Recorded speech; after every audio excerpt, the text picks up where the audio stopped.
I guess you're all wondering why I've called you here today in this room. Well, the answer is quite obvious. I'm going to do a show right now, and I wanted you to listen to it. Oh, you do shows every weekday. What's so special about this one? Nothing. Was this going to be the best show you've ever done? Is that what you're anticipating? No, nothing near it. Well then, Ron, what's the point? And why are you sitting here talking to yourself and referring to yourself in the third person? Ah, a good question. Why are you asking yourself questions and answering them? Oh, that's deep. The reason that I've gathered you all here together is quite simple. Someone took my keys. Now, I can't find them anywhere. I've looked in the bathroom. I've looked in the studio. Oh, here they are. Never mind. I got them. Sorry. On the air everywhere, this is New England Broadcasting. I found them. I got them. Sorry. Welcome to the Ron Van Dam Show. Hold on tight. Things can get a bit weird, if you like that sort of thing. I thought one of you took my keys. Whatever.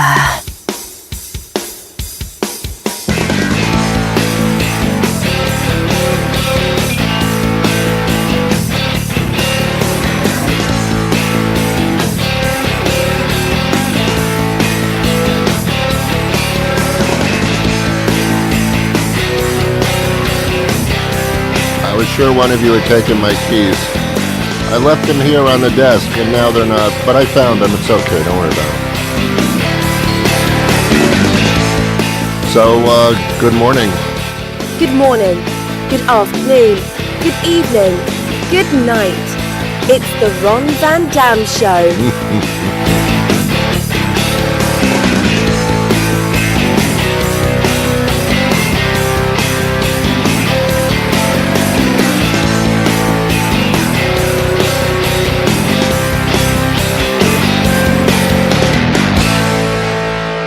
Sit back, relax, grab a cup of coffee, a cup of tea, whatever your liquid libation may be in the morning, and join us as we take a look at the world around us. As much as it's a pleasure to be with you, the pleasure is actually all yours. And now, here's your host, Ron Van Dam. Thank you very much. Welcome to the program. Please sit back and relax. Oh, no. Please, stop the applause. Stop the applause. Just sit down. Thank you for the standing ovation. That's not necessary. Thank you very much. I'm assuming that's what's going on. My guest later on in the show is quite interesting. I also don't believe in her. Jen Jolly is going to join us. I wish I had a name like that. Jen Jolly. That's very up. Wish my name was like Ron Ridiculous or Ron Rambunctious or Ron Really. Something that rhymes, that rolls off your tongue. Jen Jolly. It sounds like a magician. And now the magic of Jen Jolly, ladies and gentlemen. She's a consumer expert, reporter, analyst, and she is going to be talking about a scooter sharing program. Not program in the sense of a show, but in various cities across the country, there's a thing called scooter sharing where through an app on your phone, not that phones make phone calls anymore, they just have apps. Through your cell phone app, you can pick up a scooter, an electric scooter in a city, and then you can drive it around for a certain amount of time, depending on how much you're going to pay for it, and then just leave it anywhere you want. I don't quite get it. I don't understand how you can just leave an expensive electric scooter just anywhere you want. I'm done with it. I am going to leave it at the bathroom at McDonald's. What do you mean just leave it anywhere you want? She's going to explain it to me, but to be honest with you, I'm not into this. They're being introduced into major cities. I do my show in the Boston area here. That's where the studio is. And Boston doesn't have large streets. It's an old city. It's amazing it has streets at all. It's quite populous, for those of you that are Trump supporters. That means there's a lot of people there. Driving in a city is hazardous for the people in the cars, much more for the people walking on the sidewalks and people that have bicycles. I mean, you're taking your life into your hands. You don't understand.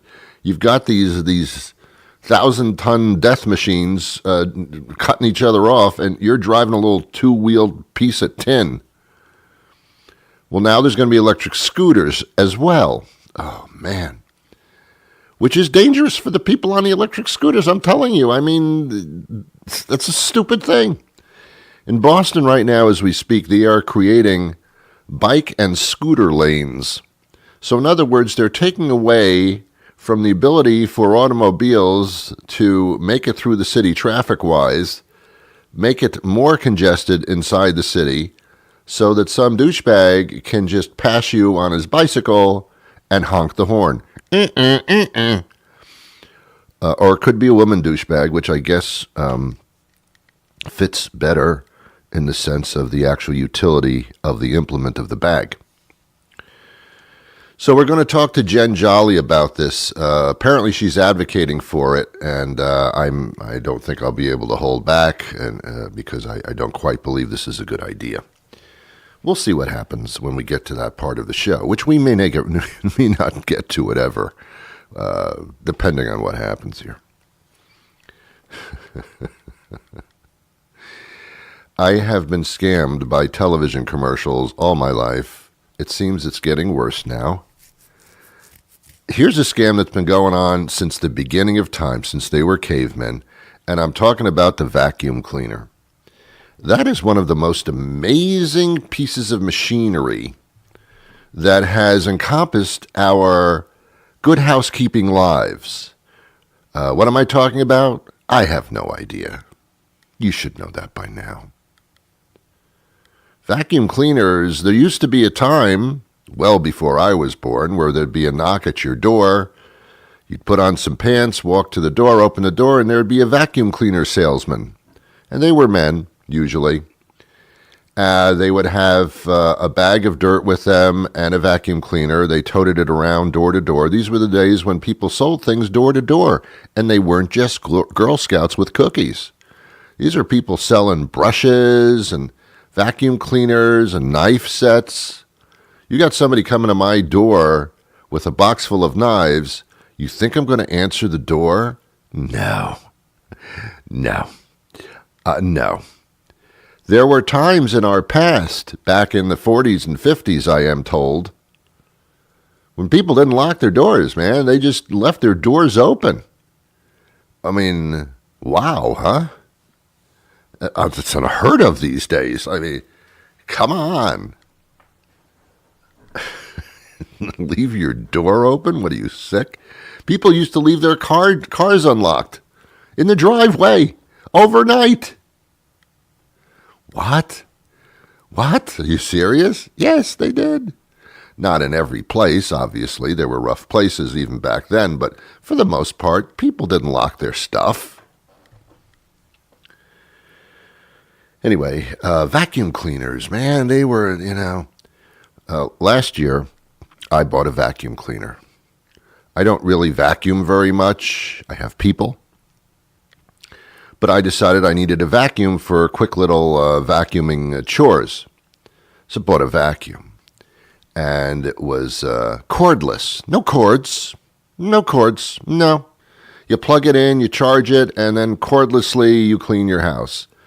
Because that cord thing was always screwing me up. I would get tangled up in the electric cord, and I'd almost vacuum over it, and I'd pull my legs out. I mean, it was horrible with the cord. Cordless? Nice. So I charged the thing up. I started vacuuming with this cordless vacuum. It sucked up everything. It sucked up everything. And that's when it's a positive thing. When it sucks real bad, it's great. It's like Michael Jackson. Michael Jackson screwed me up. Not because he invited me over to his house and slept in his bed. No, not that reason. although it was a very comfortable bed, I must say. And the zoo animals in the bedroom was an interesting touch. No, Michael Jackson screwed up grammar. That's what he did. He took the word bad, which is a horrible word. It's bad. There's nothing good about the word bad. Did you enjoy it? No, it was bad. It was awful. It was bad. Bad. Michael Jackson turns around with his popularity, cuts a song, and turns the word bad into meaning its opposite, which is good. Never turn a word into its opposite to the point where it can mean two things totally opposite of each other.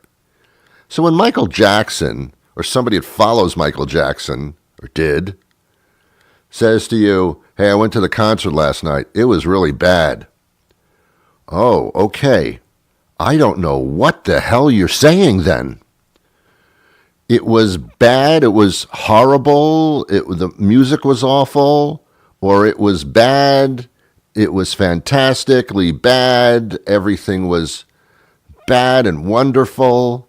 It was so bad that I wanted to hear more music. It was the best concert of my life because it was so bad. You're confusing the hell out of me.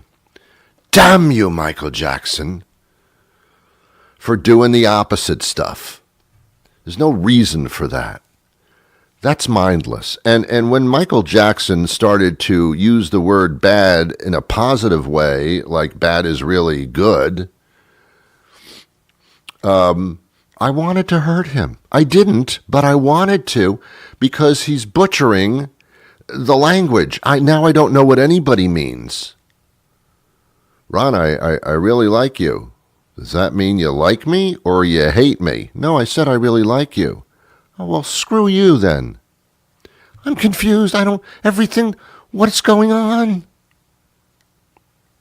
And then Trump becomes president and just screws everything up. I don't know what it's up, what's down, what's left, what's right. I have no idea anymore. Everything doesn't mean anything. Everything's not real. It's fake. Everything's the enemy of something else. It's just an awful existence. Thank you very much for listening. Have a good weekend. Oh, man. Well, that was a short show. Anyway, so I buy this vacuum cleaner. Oh, that again. Yeah, well, I didn't get past this one. Now, hold on a second. Buy this vacuum cleaner. It's fantastic. It really is. It's sucking everything up. It's fantastic. It sucks. It's wonderful.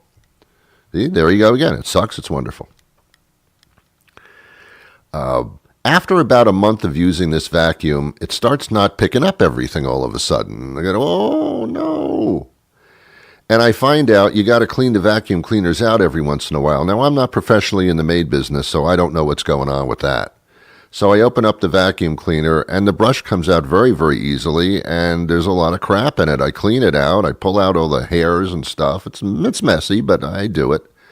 I put the brush back into the little cylinder, and the vacuum cleaner's sucking everything up again. And I think, this is fantastic. This is wonderful. A year later, the vacuum isn't sucking anything up anymore. It's just passively taking a trip over my carpet.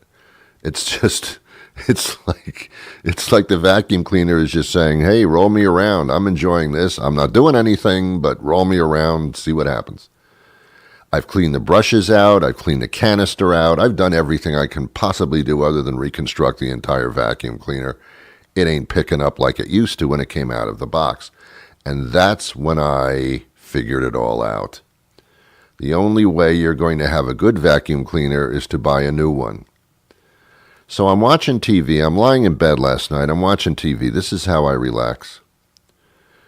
I don't need pills or drugs. I just watch mindless television. I'm out like a light. That's why I do this show, by the way. If you haven't slept in days, listen to this show. I guarantee restful sleep immediately, as soon as I start talking. Self-deprecating humor, ladies and gentlemen. It worked for me all my life. I'm continuing. So I'm watching TV, and there are these two women on QVC, and they're demonstrating this cordless vacuum cleaner, and they're throwing dirt on the floor, and all kinds of horseshit, everything, and the vacuum cleaner is just picking everything up. And they're saying this is the most amazing, fantastic vacuum in the world. And I start yelling at the television. I start yelling, no, it's not. You're scamming me. Every vacuum cleaner picks up well as soon as it comes out of the box.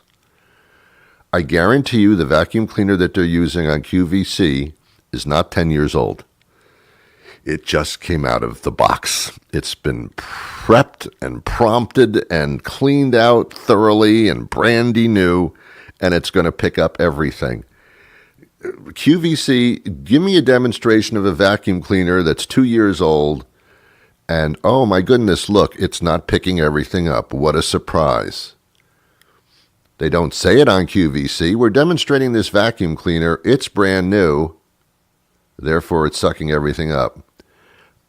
If the vacuum cleaner is older than a year, it won't suck. It'll be awful. They don't tell you that. That's why, ladies and gentlemen, everything is a scam. Everything is a scam. Every single solitary thing is a scam. I use the word scam in the broadest sense of the word, but it's still a scam. It is. Are they lying if they don't tell you everything? Technically, no. Are they deceiving you? Absolutely. Life is a deception. If you learn anything listening to this show, it's how to be cynical about just about everything. There are a few things not to be cynical about. I'm even cynical about the food that I eat. I don't know what's in the stuff. I don't grow my own tomatoes. I did once. I found it was a worm fest. Never do that again. I don't grow my own food. I don't know where it's been. I don't know. I don't know if someone's peed on my tomatoes. I have no idea. I don't know what kind of bugs were nearby. Did a child pick it up and spit on it? I have no idea what happens before I buy it from the grocery store. I'm cynical about everything. I'm cynical about people. People seem really, really nice. Then after a period of time, after about a year's use, they're not what you thought they were when you bought them. Not that you buy people, but I'm making an analogy if you can figure that out. Everything is worth being cynical about. There have been a few things in my life that have worked out to the betterment and surprised me, but they're always surprises. I never count on anything as being really good. When it is really good, I'm pleasantly surprised. And I think I like being pleasantly surprised. I don't want to be like surprised to the point where, my heart's going to give out, but pleasantly surprised is a good thing. So my recommendation is stay cynical and be pleasantly surprised, as opposed to being constantly disappointed because you thought everything was going to be better than it really is. You take your choice, man, the way you want to live. Me, pleasantly surprised, cynical. That's my root.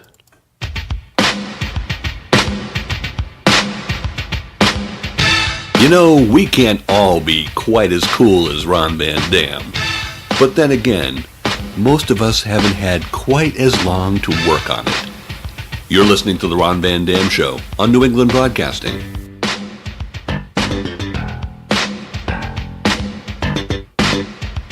I didn't quite get that one.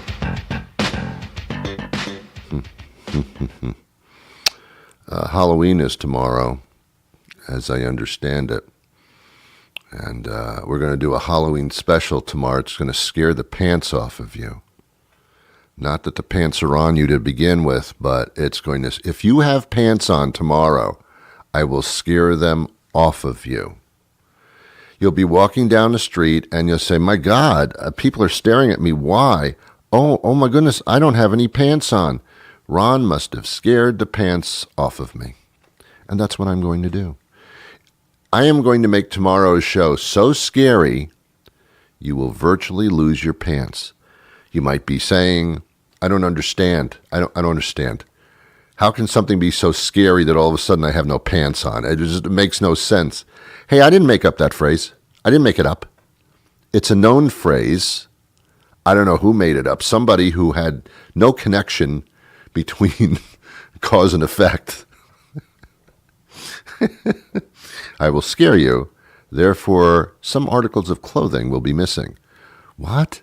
Well, I'm not following any of that at all. It all makes no sense. All right, fine, whatever. Jen Jolly is going to join us now. She is a consumer person, expert. I understand that we're going to be talking about scooter sharing. We're going to be scaring. You are scaring me. We're going to be sharing scooters.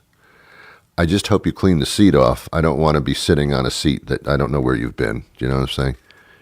Wipe down your scooter seat. I never thought I'd be saying that, but wipe it down, will you please? Seriously? All right, Jen.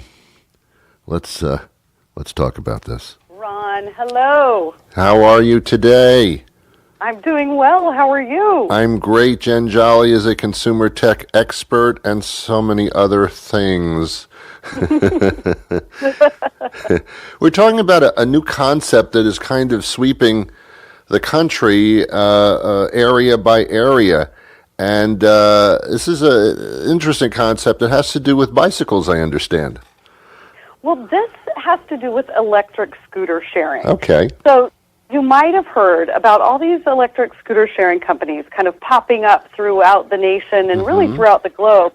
And my favorite, I've looked at all of these, I've analyzed these, I've done a deep dive on the pros and the cons, and my favorite is the one called Bird. And Bird just happens to be the original company that invented electric scooter sharing. And they did it as a way to bring low-cost, environmentally friendly transportation solutions to communities across the world. So I've been in Boston. I know what the traffic is like in and around Boston. Yeah. And this is one of the things I would love to see there, because the way they work, and people always say, okay, what is it? Well, this great new way to get sort of that final mile. And the way it works is a little bit different from some of the other electric scooter companies that have launched, but you download a Bird app on your smartphone, you link it to your driver's license and a way to pay, and you have to be at least 18 years old to ride them. That's an important distinction here. Right. And then you open the app, you'll see a map, you can find the closest charged Bird on the map.